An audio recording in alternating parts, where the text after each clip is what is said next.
Hi everyone! Good evening! This is Manay Gina and welcome back sa aking YouTube channel. So guys, for today's video, pag-usapan natin si Andrea Brillantes. Pero bago ang lahat, please like, share, and subscribe my YouTube channel.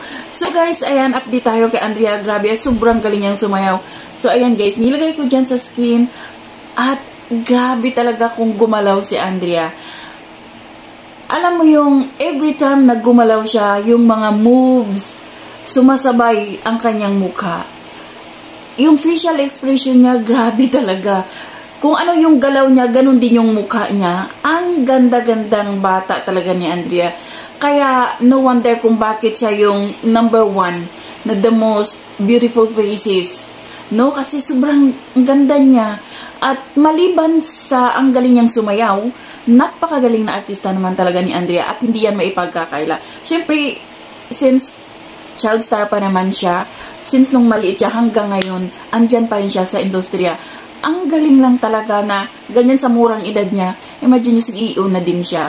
Ang galing, ang galing. At saka, siguro blessed si Andrea kasi nga sobrang family-oriented niya talaga. Mahal na mahal niya yung mama niya, mga kapatid niya, lola niya, diba? Siya talaga yung breadwinner. Kaya siguro binibilis talaga si Andrea.